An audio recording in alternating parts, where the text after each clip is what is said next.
What's going on, everybody? Welcome back to the PFF NFL show, and welcome to Hancock Whitney Stadium here for the 2026 Senior Bowl. Trevor Sikkema, Max Chadwick, Dalton Wasserman here with me, as always, as we get together for this event. Fellas, how are we feeling? Don't say cold. Freezing? Does that count? That makes sense. I don't know if this will be the best show we've ever done, but it's going to be the coldest show we've ever done. We're battling. We've been out here for like 6 hours already. We're definitely battling. You only have like a light jacket on. Well, I told you before we left it was going to get cold when the sun went down. It's all in the gloves. It's warmer than Cincinnati right now, that's for sure. Yeah. This is actually I paradise don't know. compared to Cincinnati. I don't know if it is. It is. Dude, no, it is no, 0 Cincy, degrees. yeah, We left cold. yesterday. It was 0 degrees up in Ohio, man. Oh, I thought you were saying it was colder here than it was in Cincinnati. No, I was like, actually. I don't think no, that's Cincinnati the is case. colder. So you'd much rather be here. Yes, of course. That's good. Yeah. That's good. Because we got a lot of things to talk about here for the Senior Bowl. A lot of standouts. We're each going to give you our 3 standouts that we had from day one of the Senior Bowl. We're going to throw a lot of numbers out at you here on the show as we talk about a lot of these guys. Of course, if you guys want to see those for yourself, a PFF Plus subscription is the way that you can do that. So, PFF.com or subscribe.pff.com. It's probably the easiest way for you guys to get that subscription. Guys, just some general thoughts overall sort of on the event. I feel like I'm asked all the time. I know that you guys are as well when you go on the radio, TV appearances, all that good stuff, podcasts, whatever.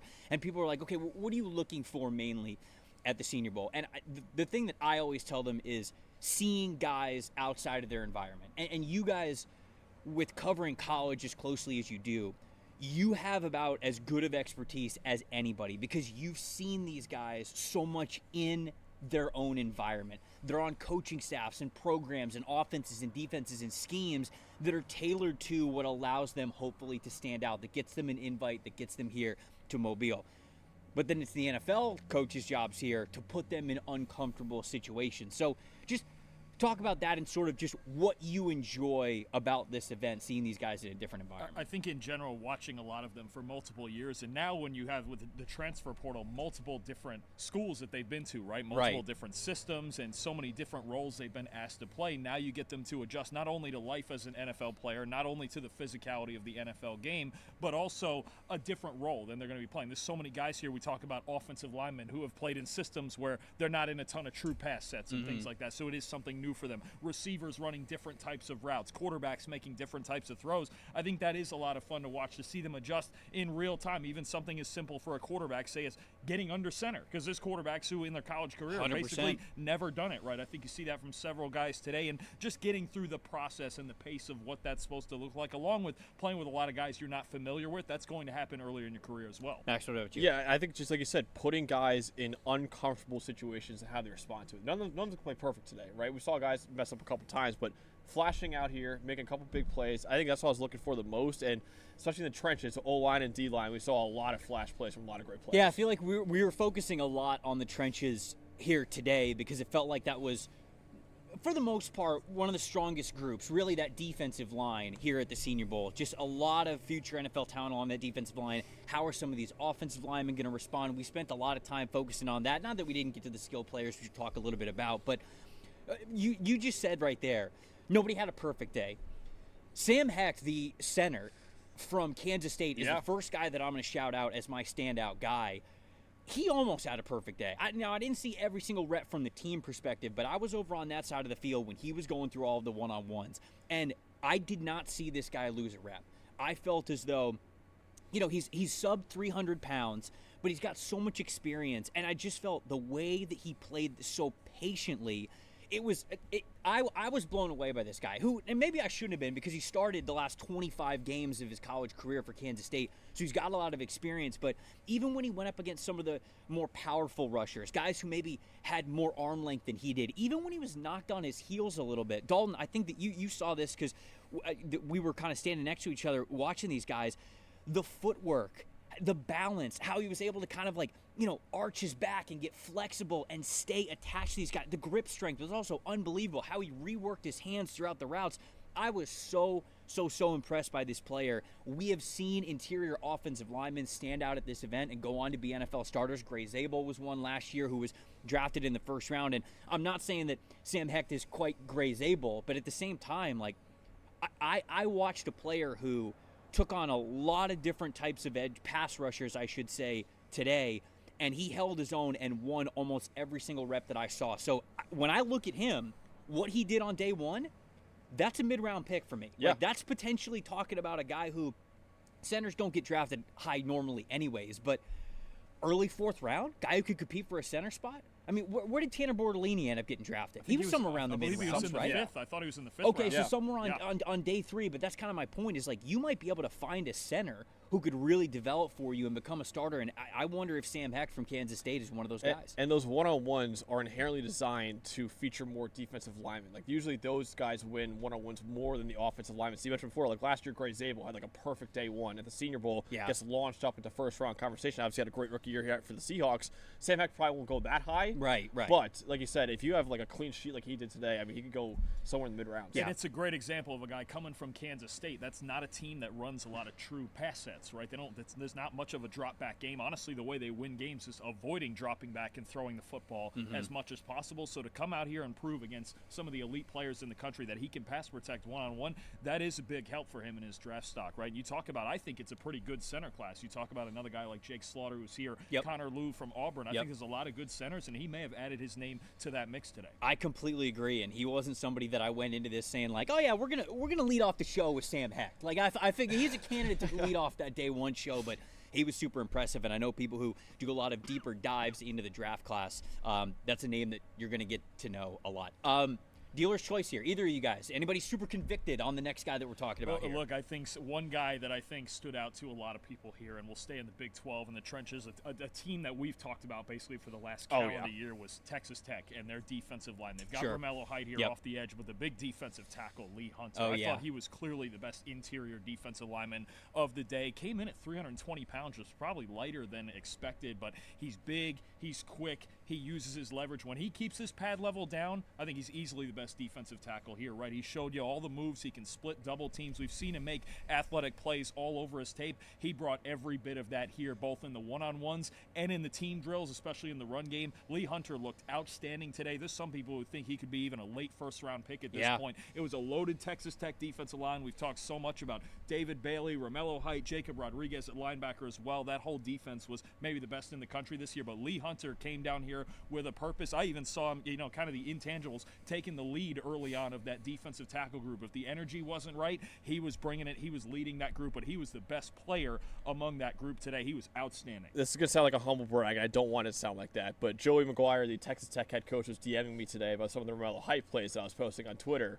And once we stop discussing him, he goes, Lee Hunter, by the way, Lee Hunter is an animal. You're going to love him. And he was an animal today. So, yeah, the head coach of Texas Tech is he knows just how good his D-tackle is. That's a little bit of a humble brag, but I'll let you get away with it there because obviously that's very good context of somebody who knows him very well. Lee Hunter, I believe the run defense grades for him this past year were in the 80s. He was known a lot for what he was able to do as a run defender, but then this specifically, I think event was really great for him to showcase what he can do as a pass rusher, because I think that's the case with a lot of these defensive linemen. All right, you were great against the run this year. Cool. What can you do in one-on-one situations as a pass rusher? Do you have a little bit more juice in you? So things like that. I think that Hunter's a great shout-out. To me, his quickness, like among the interior defenders, when you watch him even go through drills among the defensive tackles, his quickness looked more like an edge defender. But he's 320 pounds. There's just the hands, man. It was just the hands. He just had it just looked like he had a different gear than every other defensive tackle we saw. It just speaks to what Texas Tech does developing these defensive linemen too, because Lee Hunter, like you mentioned at UCF, was a great run defender, okay pass rusher, goes to Texas Tech this year, is great at both. David Bailey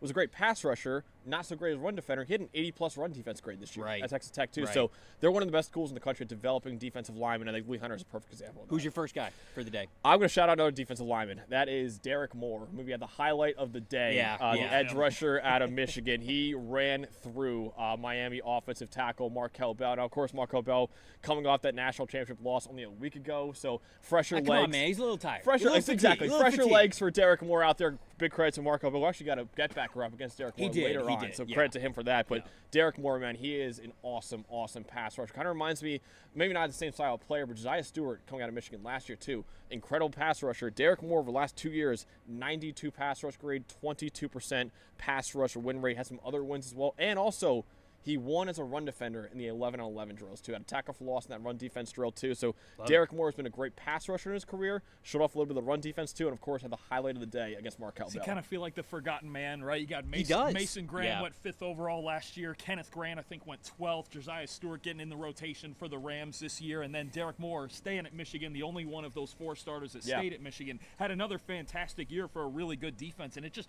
feels like a guy that's not talked about enough, right? And he's put up great numbers the last couple of years on a great defense, and just it feels like no one mentions him at all in this higher day 2 kind of conversation. I think that the defensive line rotations in the NFL are deeper than a lot of people realize. And when I look at Derek Moore, it's like, okay, do I think that he's going to be a full-time starter at the NFL level? I think the odds are probably not. However, you need guys who are in the tank. Like, you need the whole, like, okay, who's coming in as a rotation? All right, we got a couple of guys, they got their early reps. Now if your defensive line has Derek Moore coming in as the setup man or as the closer or whatever it is down the stretch of a drive, that's a great situation to have. So to me, he is one of those players that I don't know if he's going to stand out overall just from his measurables, but as a whole defensive line and pass rushing group at the NFL, I think he can have a ton of value. You mentioned it. That sounds a lot like the things we talked about with Josiah Stewart last year, and we liked him a lot. Yeah, and he was great when he got on the field with the Rams. And the Rams are an example of, like, yes, they have Jared Verse, but it's a lot of guys on that defensive line that make it a collective, really, really good unit. So I think that Derek Moore can be another one of those players. I'll stick on the defensive line for the next guy that I want to talk about, TJ Parker from Clemson. Yeah. He's the guy that I think is an absolute standout because physically you're not going to question whether or not he has the strength level to be an NFL player. Yeah, like he was. You had a word that you were talking about before the practice even began, and that's like violence with TJ Parker. And very clearly, more than one word actually. That's very true. Yes, I never leave it to just one. It's like, give me one word. I'm like, Steve well, let me Nash tell you what and Chris that means, Paul must see TV. If you guys missed that, that was Dalton's moment. You can see that on the PFF social channels. I think that one's on Instagram, maybe it's on TikTok. Just follow the social channels. You make sure that you guys don't miss it. We're doing content throughout the entire week here. But TJ Parker, I mean, I don't know if it was the rep of the day, guys, but it was one of the reps of the day where he gets off the line and he immediately goes to a long arm move with leverage, with great leg drive, great, like, just overall forearm and like tricep strength, just keeping that arm fully extended, and he just I don't even remember who the offensive tackle was. It was Alan Herron, the Maryland tackle. I mean, he forklifted that young man just straight across the field, past where the quarterback was supposed to be, and it was incredibly impressive. But I was also really impressed with TJ Parker throughout the one-on-one run defense rep drills as well. And again, you don't show a ton in those, but the violence, the sound, and like that's one of those things that is so advantageous about being here is you get to notice on those little things like that, the sound and the pop that TJ Parker put against his offensive tackles that he was going up against in those run defense drills. You go, okay, that's different than a lot of the other contact that some of these other edge rushers have had. So it was a down year from TJ Parker. It was a down year, I think, for Clemson overall. Like Peter Woods, people talk about he didn't have the best year. Avion Terrell didn't have the best year either. So it kind of wasn't the year that a lot of Clemson Tigers wanted it to be. But I think that Parker, who went into the year as a first-round caliber type of a player, here on day one reminded everybody, like, all right, maybe he's not going top 15 like maybe we thought that he was going to. Top 50 is the floor. Like, this guy's not getting out of being a top 50 pick in this class. You just know what you're getting out of him. Yeah. Right? It feels like you've talked about this with Parker before on our show, where it's just like, you know what you're getting out of him every single week, and you've even shown me reps of times where it's like just so violent, so strong. What's the rep we had that one time where he just literally had somebody with a hand on his shoulder pad and just said, no, we're not doing this. So a tackle had his hand on his shoulder pad gripping it, and Parker ripped his hand off of his own shoulder pad and hit the tackle in the face with his hand, his own hand. Like when you do, like, while you're hitting yourself to your little brother like that. Yes. He did that, yes. and then forced a fumble and got the strip sack. So, yes. Listen, I'll say it right now. I think TJ Parker should be the first player drafted that is here at the Senior Bowl right now. I would take this guy in the first round of the draft right now. I think he is a great player. He had an 80 PFF grade this past year. So I think, a lot of Clemson players had some down years. I don't think Parker was that bad. I think he had a solid year he just overall. wasn't as flashy. No, exactly. He wasn't as good as last year. But like Right. you guys said, run defender, pass rusher, he's great at both. 85-plus career grades in both. I think T.J. Parker, like I said, he is worthy of being a first-round pick, and he showed why today. I think that claim of him potentially being the first player drafted from the Senior Bowl, I think that's pretty valid. Like, I wonder, does Zion Young maybe get into that conversation, who I also, we didn't choose him as one of our 3 standouts, but guys, I mean, he was as advertised, 6'5", talking smack too. I love it, man. 262 pounds. I mean, just strength throughout everything that he was asked to do. So you think about him, maybe Caleb Banks is somebody who obviously, if he proves himself, maybe he could go in that first round range because he had the foot injury, so he missed a lot of time Colton Hood this past maybe, year. Perhaps Colton Hood, but I think that you are right on track with him potentially being that top drafted overall player. Before we go into you guys' next couple of players, Max, you want to talk to us about Western Southern? I would love to do that right now. Our game plan of the week is presented by Western and Southern Financial Group, a game plan for your financial future. And honestly, shout out to Kalen Black. I want to shout out the Indiana running back. Okay. Because I'll say it right now, man, I would still be partying after winning a national title. Kalen Black was out here working out at the Senior Bowl. That dude just loves football, man. Like I said, I'd still be at the club, clubbing after a national title like that, but he's here. Is the game plan of the week just the hangover remedy for him to get on the field? He actually looked good. He looked good today. I would look so he looked fresh. I'd say sweat it out, but I don't know that you can really sweat it out. I would look so sluggish out there if I was him. So shout out Kalen Black for even showing up and looking good out there too. But just like every team win starts with a great game plan, your future should too. With life insurance built like a championship roster, Western and Southern helps protect you and your family so you can focus on winning today, knowing that tomorrow is covered. Whether you're just starting out, building your dynasty, or looking to lock in long-term protection, their coverage options are designed to match your game plan. Visit westernsouthern.com/PFF to get your free life quote and start building your financial game plan today. Western and Southern, built to win, backed by over 130 years of helping people protect what matters most. Dalton, I'll go to you next. Who's the next player who stood out for you on day one? Tell you what, every year at the Senior Bowl, there's some guy that nobody in the building has heard of and comes out and puts up a great performance, right? And we got to take a look at in the first practice for the national team. The best skill player, the most impressive skill player out there on offense was Division III John Carroll University wide receiver Tyron Montgomery. He was outstanding. He showed quickness in his route running, building the stems in his routes, going up against guys like Colton Hood, a potential first-round pick, beat him at least 3 times, a couple of times in one-on-ones. There was an instance during team drills where he got an inside stem on him, ran about a 15-yard dig, didn't get the football. He was on the backside of the concept, but absolutely torched him on an in-cut, and then ended his day with a great catch over North Carolina's Thaddeus Dixon, a leaping, spinning catch vertically down the sideline. This guy was all over the place today. I mean it, in the first practice, he was the best receiver on the field, had over 2,500 yards and 32 touchdowns the last 2 years at John Carroll. He came out here, was a late addition, I think maybe within the past week. He was outstanding in the first practice. He puts together 2 more days like that. I think he's going to get a lot more people digging in on his tape, and he was beating good cornerbacks out there in this first practice. Well, very clearly, someone in the NFL, I mean, shout out to the Senior Bowl staff, obviously, for finding this guy and being in on this guy, but very clearly, you don't get invited to this event if the NFL, just doesn't think you can play. I know a lot of the Senior Bowl staff, they do their scouting independently, but they're very close with, scouts and front offices within the league as well, because ultimately, they do this event for these NFL teams. And so you don't want to bring somebody to this event that NFL teams are going to be like, who is this? This person's never going to play on Sundays. He's never going to play in our league.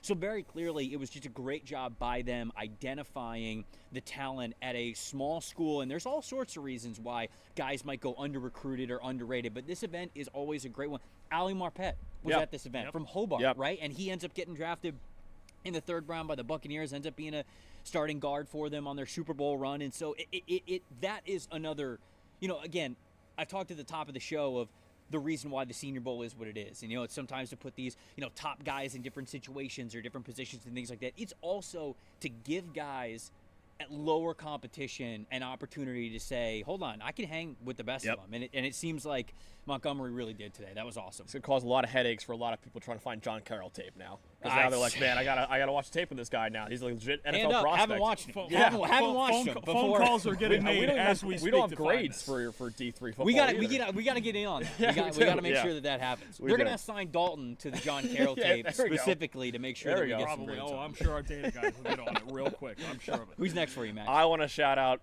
Keelan Rutledge, the Georgia Tech Okay. offensive guard, because he was dominant today. One thing I love, Jordan Reed had a great tweet earlier today.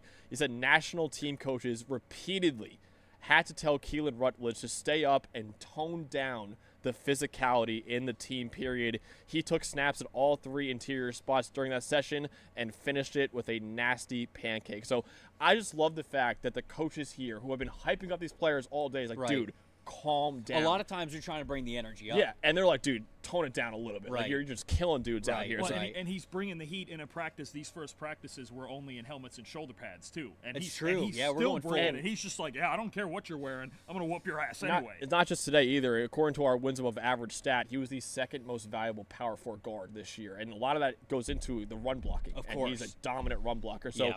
the mentality from Keelan Rutledge to go out here today, if I'm an NFL offensive line coach watching that, I'm saying, man, I want that guy on my team. He's got that displacing ability for those man and gap scheme run blocking concepts where you're really just trying to get downhill. You're trying to really displace guys in the middle. Now, I will say, I think that Rutledge certainly won more reps than he lost, but another thing that I liked about him today is there were a couple of reps, specifically in the one-on-ones, that I saw him struggle or lose. And he kind of like, you could tell he just like couldn't wait to get back out there to get another rep. And then, so that mentality is also great. Now, I hope he doesn't take it a little too far like Trevor Penning did a couple of years ago, because Trevor Penning was like, okay, here's the line, you're kind of crossing it a little too. Yeah. Like Trevor Penning was kind of like, hey, let's fight. Like he was like a hockey player out here. He was just like, all right, you want to drop the gloves? You want to take the helmets off? You want to get into it? And so I think that was a little bit too far. But Rutledge being able to set the tone, have that attitude, play with the chip on his shoulder. That's what playing in the trenches is all about. Yeah. So I love that. That's what they bring at Georgia Tech, isn't it? Yeah. Right? You talk about Brent Key's mentality, sure. Haynes King behind him, and Yes. they just run power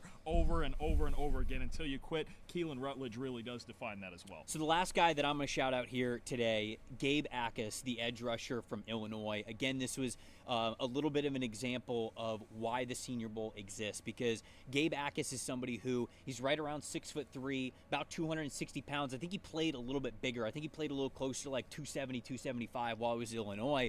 But I remember watching this guy in summer scouting, and I write down the measurables before I get to the tape when I'm sort of building their preliminary scouting report, and I go, all right, 6'3", 275. All right, we've got a heavy-handed edge rusher who maybe he's like a 3-4 defensive end. Maybe he's somebody who's a little bit of like an odd front guy. And I turn on the tape, and the first play, they have him as a stand-up outside linebacker in a wide 7 alignment. And I'm like, okay, this must be a one-off. Yeah. Go to the next play, same thing. Go to the next play, same thing. And I'm like, what are they doing with him? And the more you watch, the more you realize that this dude could get off the ball. Yeah. Like, he is not just, again, it's not just, oh, he's got slower feet or he plays with power. Like, this dude can get off the ball. He's got quick and violent hands. He's got some decent pass rush moves to him where he can actually attack the outside shoulder despite having that much weight on him.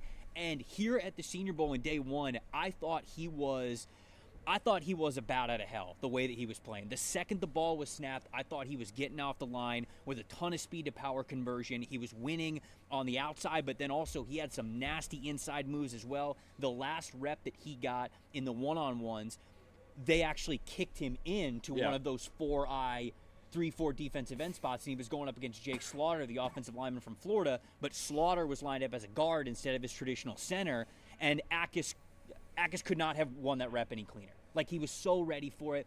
That's when you know a player has versatility. It's not just the numbers and the measurables that are on the screen. You've got to be able to go out and have confidence in the way that you play when you get in these other positions and alignments. And so when I saw him making some big plays in the team drills as well, I'm just such a big fan of Gabe Akis. I think that he's got a chance to be a top 50 player in this class. The physical tools and the versatility are going to play big time, and he played in a lot of five-man fronts at Illinois where they'd move him around a lot. You get down in those goal line situations, you can put him between the tackles, right? You can stand him up off the edge. He's got the size to be able to do it all, the quickness to be able to win from anywhere, and you mentioned it, a really strong run defender as well. That's somebody with a lot to prove, but that versatility, I think that's going to be his biggest asset going into this draft for a team. You know, you mentioned it. Teams always looking for defensive line depth. They're looking for it in different spots too, and guys who can do multiple things, that's extremely valuable. Feels like a New England Patriot. Yeah. Feels like a Mike Vrabel guy. Yeah, he does. You know? Yeah, when you're powerful and when you're explosive, that'll play in the NFL. Something that Philadelphia likes those guys too. Sure.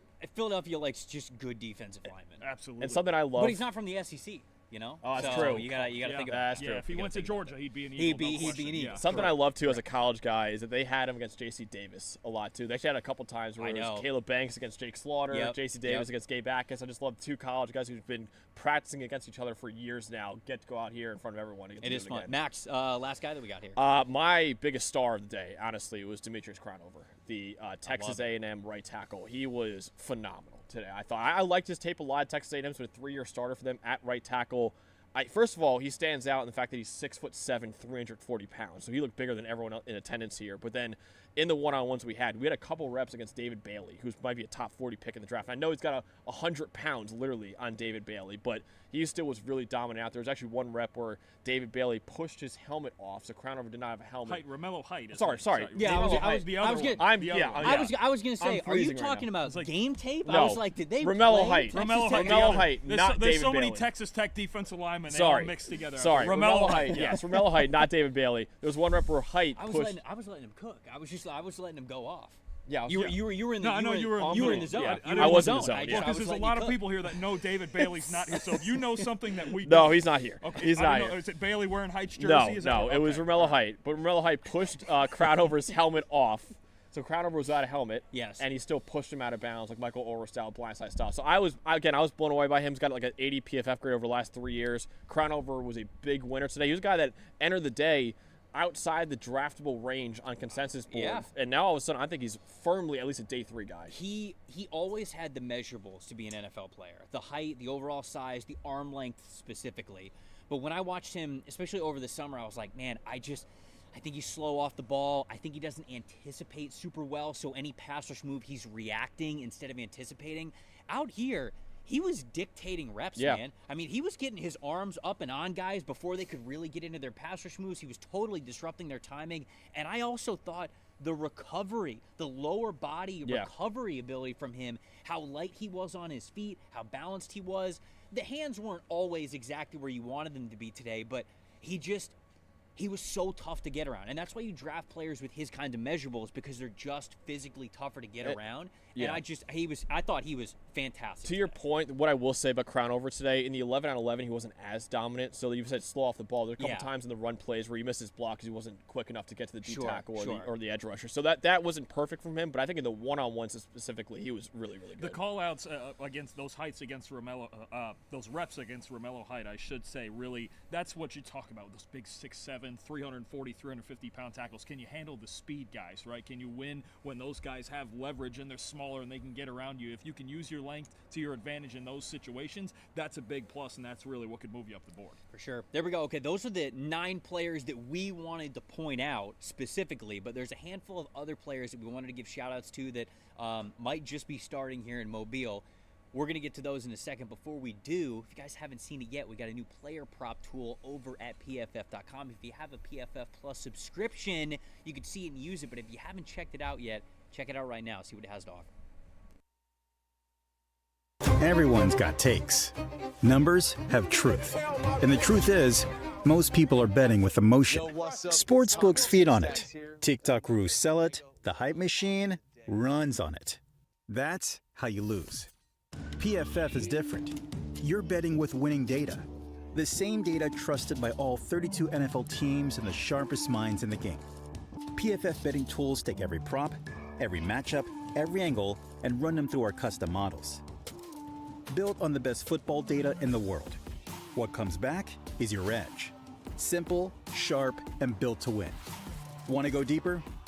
PFF puts a pro-level analytics department in your hands. giving you the same insights teams use to find every advantage. Build your game plan with matchup analysis. Project every snap, every matchup, and every edge before kickoff, because the smartest plays start long before Sunday. Hit rates show how a player performs against their prop and against defenses built the same way. It's the data that gives you real confidence in every pick. Next, Key Insights translates PFF data into the story behind every matchup, giving you the why that powers your bets. From coverage schemes to defensive looks, it's the context that turns raw numbers into winning decisions. When you're ready to take action, filter through every prop on the market and focus on the opportunities that matter, by game, matchup, or value. Then, shop for the best available line in your area and tap your book of choice to place the bet instantly. Everyone's got takes, but now you've got truth. Bet with data, win with PFF.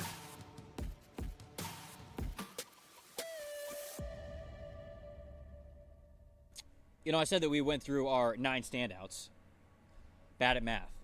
We only did 8. I forgot that Dalton had one more guy that we had to shout out here. So, Dalton, I want you to highlight one other guy before we get to some other shout-outs that we have. Second practice, the American team practice. You know, there's a lot of guys here who are 5'11", 6 foot. They're good route runners, sure. Right? But there's some bigger receivers that we've been looking at. I think there's some real mid-round competition between them. You talk about guys like Georgia State's Ted Hurst, right? You talk about USC's Jacoby Lane, but I think the guy who won the battle between them today was Notre Dame's Malachi Fields. Man, he's 6'4", 220 pounds. Thought the route running looked more fluid, out here than it did even on tape at Notre Dame and in his previous years at Virginia. Ran routes really well. Caught a nice vertical pass down the sideline in one-on-ones as well. And I thought, too, working through zone coverage in team drills, it's something that I think is an underrated part of his game, finding holes in zone coverage and just moving the chains, right? You think about those big 6'4" guys, they got to get vertical all the time, and it's the flashy contested catches, and we've seen him make plenty of those, especially this year at Notre Dame. You think back to the Pitt game, Max, when he was the best player on the field, but today there was really a variety to his game, and we were even watching him in agility drills right at the beginning of practice, and I was like, you know what? That looks pretty fluid for a guy that big, and you can see every bit of that size on him, but the fluidity in his routes, the ability to win vertical, the ability to work through zone coverage, I thought of all of the bigger receivers that we've been looking at, those big X-type receivers, he was the best one today. There were so many times when I was watching Malachi Fields, whether it was at Virginia or at Notre Dame, that I go, okay, I think I kind of understand who you are, your strengths, your weaknesses, the things you do well, your limitations. And then I'd see a rep where I'd go, okay, that's more than what I thought we had. And you don't see it regularly, but here I did feel like we saw a handful of times where you just go, okay, that's a top 100 type of a route. When you talk about his size, his strength, everything that he can bring to the table, how quick he can be with his feet, to chop his feet and turn his hips and get back to the quarterback on any sort of hitch or comeback route or whatever it is. Like, there are moments where I don't know if Malachi Fields is going to be that player all the time. If he was, I think we'd probably be talking about it as a fringe top 50 pick. But even if you get it in flashes, I think he's not being talked about as a top 100 pick. And I think that this week's, at least certainly to start, has been helping him. He ran a nasty slant on Arkansas's Julian Neal on one-on-ones that I was like, oh, I didn't think you were that quick. Right. And sometimes you got to see those guys in person. When it looks good for him, it looks really good. You feel really good about it. Yeah, usually when you see a 6'4" wide receiver, you get scared like, oh, is he just a contested catch guy? He's not. Right. He can move a lot better than most guys. I think most of the time he's a contested catch guy. But like you said, sometimes you'll get a vertical rep in there and you'll go, damn, okay, I didn't think you had that in you. But definitely. Some other shout-outs. I mentioned Zion Young as one of them, somebody who I thought was a big-time shout-out, just playing with a lot of strength, looking the part of a future NFL player. I thought Grayson Halton, the defensive tackle from Oklahoma. Nasty spin move he had. Yeah. I thought he was really confident, showed off that quickness. He was always somebody that felt like one with quickness when he was with the Sooners.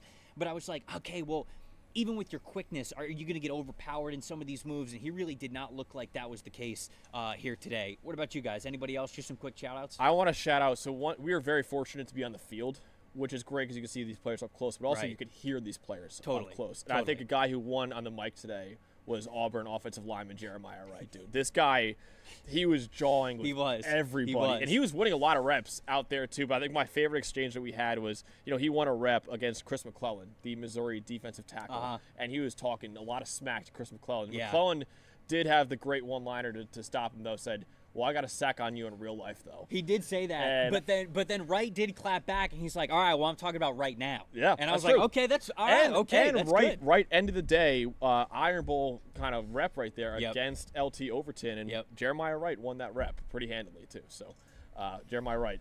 I think in general, especially for me in the first practice, I thought just a good day overall for the tight end group. You know, I thought Houston's Tanner Koziol looked fluid. Nate Berkacher from Texas A&M, who I think had less than 20 catches this year, he looked really fluid as a receiver. If he adds that, he's a solid blocker, big frame, but if he can add that fluidity as a receiver, he can be really good. I thought SMU's Matt Hibner had a couple of good reps as a receiver. TCU's DJ Rogers. I thought in general, just a really good day as a group for the tight ends, and they can continue to get better throughout the week.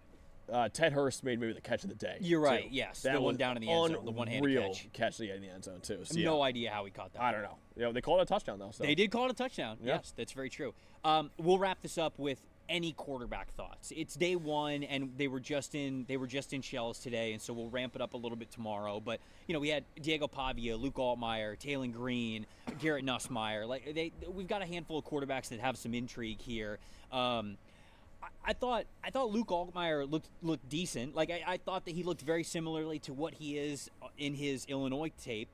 The issue is that I think there's a theme with a lot of these quarterbacks is just they're smaller. It's a smaller quarterback group. Whether it is Garrett Nussmeier or Luke Altmaier or Diego Pavia, certainly it's just a smaller quarterback group, and so we've just had more Senior Bowls in the past where there's more physical traits to see on a rep-to-rep basis. We just don't really have that this year. The only really physically gifted one I would say is Taylon Green, and you saw a couple reps out there where he had a couple really nice footballs down the middle of the field. So I thought Taylon Green looked okay out there at quarterback. We'll see what happens in the future with him, but Taylon Green is a physical specimen, that's for sure. Up and down all day for all of them, and you could feel for all of them that it was day one of running this operation and running an NFL-style offense and trying to run it at that pace. I'm curious to see who gets better the next 2 days because I think all of them had certain moments where they looked good, but there was also just some fundamental mistakes that usually come with the first day of practice. Listen, Jackson Dart struggled a lot last year too. We totally the rookie year we just saw with the New York Giants. So it's a tough spot for these quarterbacks to be in right now. They could definitely improve. Day one is not the day for quarterbacks to stay in. No. I really think that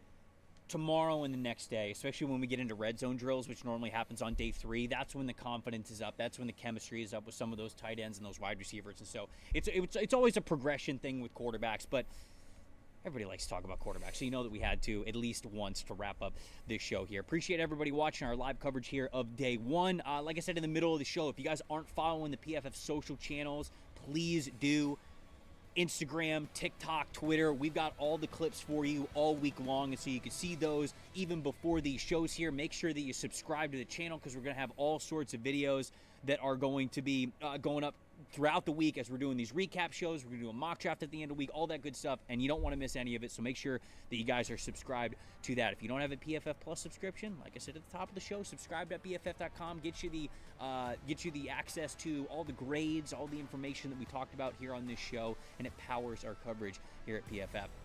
For Max Chadwick, Dalton Wasserman, I'm Trevor Sikkema, and for everybody behind the camera producing this show on this frigid evening, appreciate you guys watching, and we will see you 24 hours from now for our recap of day 2. See you guys then.